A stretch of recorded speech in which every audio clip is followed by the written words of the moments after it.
So what is up guys, so guys welcome है हमारी आज की वीडियो के अंदर। आज की वीडियो के अंदर हम बात करने वाले हैं ऑस्ट्रेलिया की कुछ ऐसी पॉलिसीज़ के बारे में जो कि आपका इंटरनेशनल स्टूडेंट्स के लिए काफ़ी ज़्यादा नेगेटिवली अफेक्ट कर सकती हैं।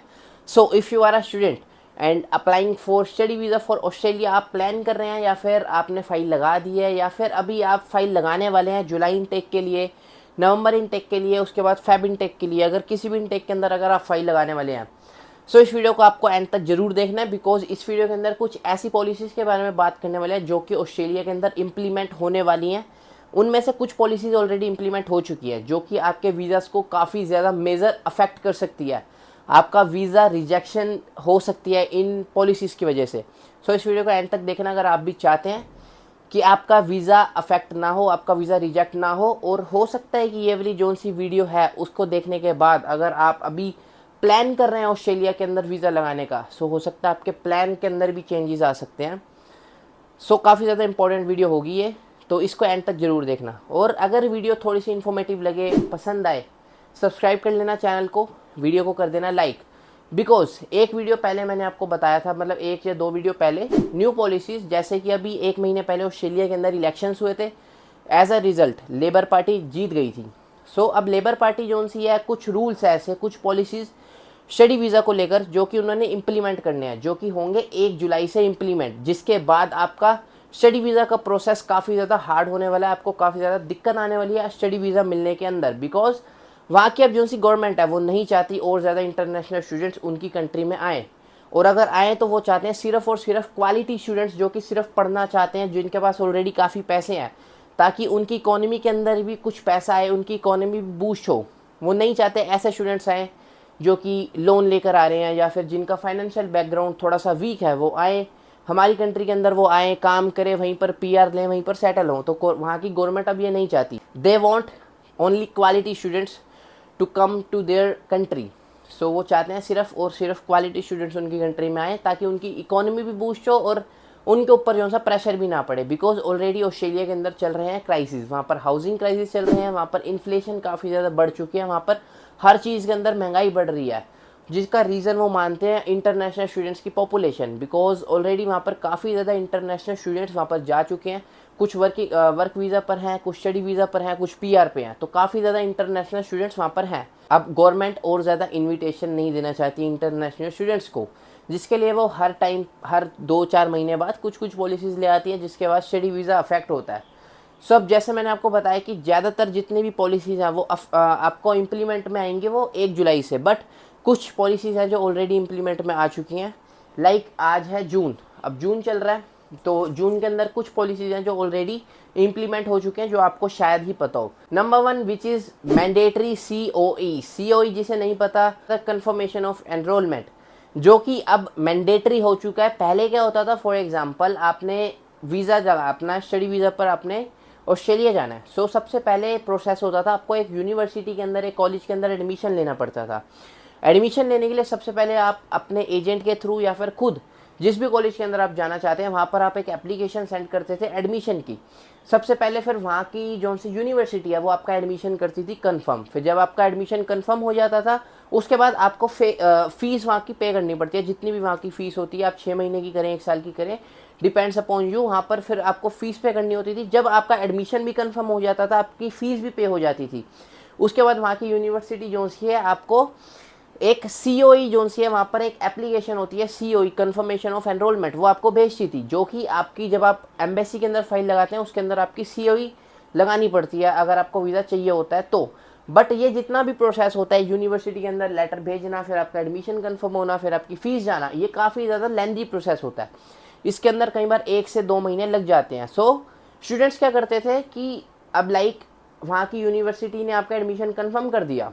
सो स्टूडेंट्स क्या कहते थे, यूनिवर्सिटी को मेल डालते थे कि आप एक कंफर्मेशन का एक हमें CO या बाद में भेज देना, सबसे पहले आप एक कंफर्मेशन का एक हमें लेटर भेज दो। वहाँ पर लेटर हेड या फिर यूनिवर्सिटी का एक जो से भी वहाँ पर ऑथराइज्ड पर्सन है, वहाँ के सिग्नेचर होके आपको एक लेटर मिल जाता था, विच वॉज नॉट ऑफिशियल। वहाँ पर एक तरीके से आपकी ऑफिशियल COE नहीं होती थी, बट एक कंफर्मेशन का लेटर होता था कि हाँ आपका एडमिशन कंफर्म है यूनिवर्सिटी के अंदर। सो आप वो लेटर लेकर एम्बेसी के अंदर लगा देते थे और आपका वीज़ा आ जाता था। मतलब पहले आ जाता था, बट अब जून के बाद से ये रूल ख़त्म हो चुका है।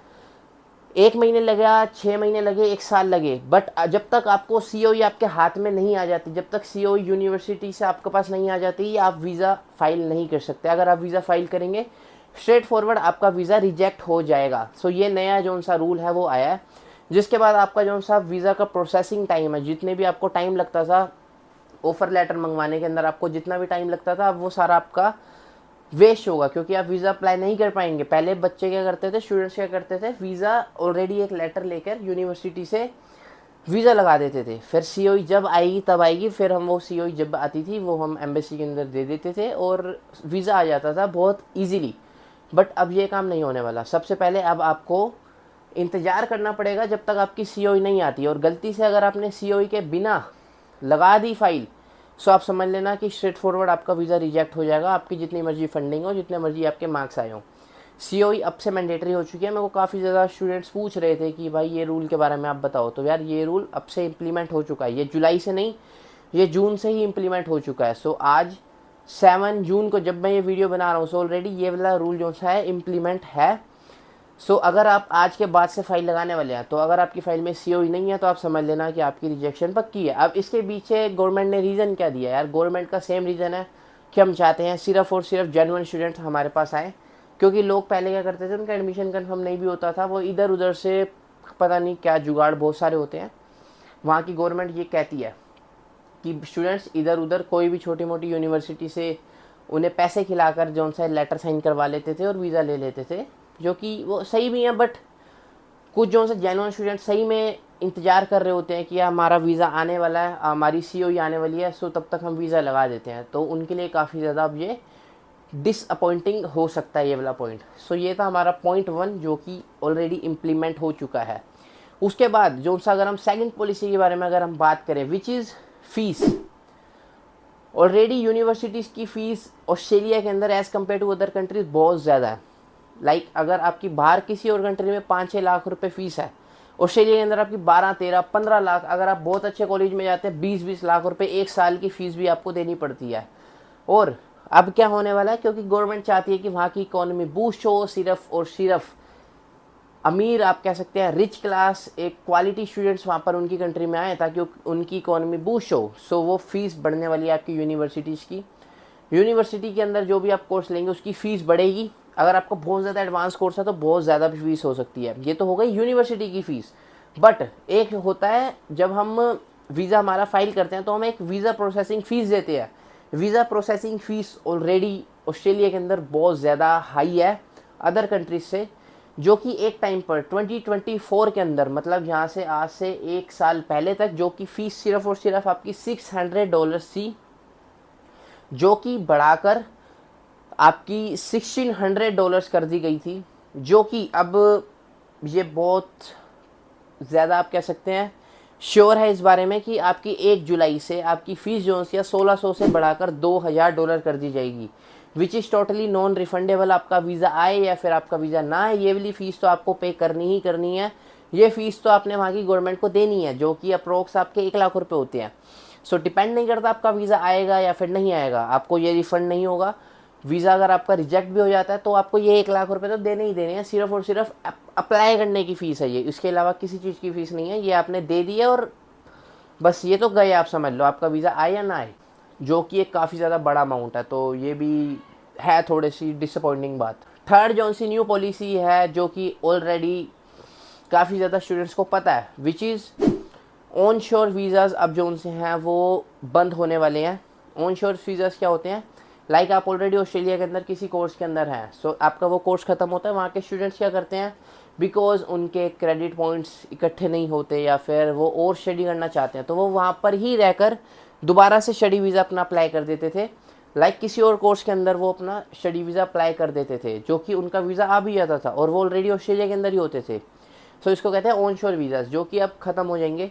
अगर आप चाहते हैं कि आप दोबारा कोर्स करना चाहते हैं कोई और, लाइक आपकी बैचलर चल रही है 3 साल की, वो आपने पूरी कंप्लीट करी, अगर आप चाहते हैं कि मैं मास्टर्स करूं या फिर अगर आप चाहते हैं कि मैं और कोई कोर्स करूं और कोई मैं डिप्लोमा करूं और मैं बैचलर का कोई और कोर्स करूं, सो सबसे पहले आपको अपनी कंट्री के अंदर वापस आना पड़ेगा। यहाँ पर आकर आपको शुरू से सारा प्रोसेस दोबारा, आपको आइल्स का एग्ज़ाम देना पड़ेगा, उसके बाद आपको दोबारा एप्लीकेशन लगानी पड़ेगी अपनी कंट्री के अंदर, अपनी होम कंट्री के अंदर आकर। वहाँ पर आप ऑन शोर अब वीज़ाज़ दोबारा से अपना एक्सटेंड या फिर दोबारा किसी स्टडी वीज़ा के अंदर आप पार्ट नहीं ले सकते। आपको ऑफ शोर आकर, पहले अपनी कंट्री के अंदर आकर फिर से सारा प्रोसेस आपको करना पड़ेगा अगर आप चाहते हैं आप दोबारा से वहाँ पर अपनी स्टडीज़ को कंटिन्यू करना। सो ये तो बहुत ही ज़्यादा नेगेटिव पॉइंट है जो कि आने वाले टाइम में लोगों को काफ़ी ज़्यादा अफेक्ट करने वाला है। बिकॉज ऑन शोर जो से वीज़ा एक्सटेंशन होती थी वो काफ़ी ज़्यादा इम्पॉर्टेंट होती है अगर आप वहाँ पर पीआर पर्पज़ से जाते हैं। सो अब वो पॉसिबल नहीं होने वाला। सो ये वाला जो सा पॉइंट है काफ़ी ज़्यादा आपको नेगेटिवली हार्म कर सकता है। अगर आप इस पॉइंट की इम्पोर्टेंस जानते हैं तो सो बहुत ज़्यादा आपको दिक्कत आने वाली है। सो ये भी पॉइंट था। अब जो सा फोर्थ पॉइंट अगर जो सा आता है विच इज़ लैंग्वेज क्राइटेरिया, आइल्स और पीटी। देखो वहाँ पर जो सी नेटिव्स हैं वो इंग्लिश बोलते हैं, वहाँ पे इंग्लिश स्पीकिंग कंट्री है। सो हमें वहाँ पर जाना होता है। सो हमें एक पीटी या फिर आइल्स का एक इंग्लिश प्रोफिशिएंसी टेस्ट देना होता है जिसकी रिक्वायरमेंट अब ऑलरेडी काफ़ी ज़्यादा बढ़ चुकी है। लाइक अगर हम आज से बैक टू 2022 और 23 के अंदर अगर हम देखें सो 5.5 बैंड्स और 6 बैंड्स इनफ होते थे। बट अगर आज की डेट में अगर आप देखें सो 6.5 बैंड मिनिमम मानते हैं, 7 बैंड हो तो और अच्छी बात है। बट अब कहने में आ रहा है कि ये और ज़्यादा बढ़ा दिए जाएंगे। अगर अब आपके 7 बैंड आते हैं, 7.5 बैंड आते हैं, तब जाकर आपको कहीं ना कहीं पे आपका वीज़ा जो सा है श्योरिटी आपको मिलेगी। बिकॉज वहाँ पे गवर्नमेंट स्टिल यही कहती है कि कंपटीशन काफ़ी ज़्यादा बढ़ रहा है। अगर आपके 7.5 बैंड भी आते हैं तब भी हो सकता है आपसे ऊपर कोई हो जिसके 8.5 बैंड्स हो। सो कंपटीशन काफ़ी बढ़ रहा है। सो अब मिनिमम जो है 6.5 बैंड का क्राइटेरिया होता है वो इनफ नहीं रहेगा। आपको ज़्यादा मेहनत करनी पड़ेगी। जितने ज़्यादा आपके बैंड आएंगे उतने ज़्यादा आपके लिए अच्छा है। क्योंकि एकेडमिक्स वाला जो सा पोर्शन होता है उसके अंदर आपके 12th के मार्क्स, 10th के मार्क्स इतने मैटर नहीं कर सकते। हाँ ऑफ कोर्स आप फेल नहीं होने चाहिए। अगर आप डिसेंट एवरेज मार्क्स से भी अगर पास हैं तो आपका चल जाता था। बट इंग्लिश प्रोफिशिएंसी एक ऐसा एग्ज़ाम है जो से एक ऐसा पेपर है जो काफ़ी ज़्यादा देखा जाता है। तो आपके एकेडमिक्स ज़्यादातर इनके ऊपर ही बेस्ड होते हैं कि आप इंग्लिश कितनी अच्छी बोलते हैं। सो ये भी अब जो है बढ़ने वाला है। सो बहुत सारे नेगेटिव पॉइंट्स हैं जो कि अब आने वाले टाइम पे स्टूडेंट्स को फेस करने वाले होंगे। इसीलिए मैंने आपको वीडियो की स्टार्टिंग में कहा था हो सकता है कि इस वीडियो के बाद आपका डिसीजन चेंज हो जाए।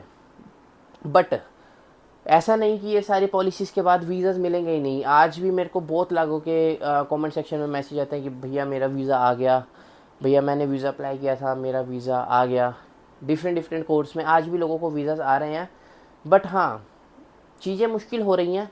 बट अगर आप चाहेंगे, अगर आप सारा कुछ जेन्युइन करेंगे, अगर आप अपनी फ़ाइल के अंदर एक एक चीज़ बिल्कुल जेन्युइन शो करेंगे, अगर आप सच में जेन्युइन स्टूडेंट्स हैं तो आपको वीज़ा मिल जाएगा। बिकॉज वो गवर्नमेंट जो सी है वहाँ पर जो से आप कह सकते हैं फ्रॉड या फिर घोस्ट स्टूडेंट्स होते हैं उनका वीज़ा डिफ़िकल्ट कर रही है। But if you are a genuine student, आपके एकेडमिक्स जेन्युइन है, आपके फंड्स अगर आप अच्छे से शो करते हैं, still you can get your visa. So best of luck from my side. I hope आपको वीडियो थोड़ी सी इन्फॉर्मेटिव लगी हो तो चैनल सब्सक्राइब कर देना, वीडियो लाइक कर देना। और भी काफ़ी सारी पॉलिसीज़ हैं जो कि आपको मैं बताता रहूँगा। सो बने रहिए चैनल के साथ। मिलते हैं किसी और बड़ी सी वीडियो में। Till then bye bye.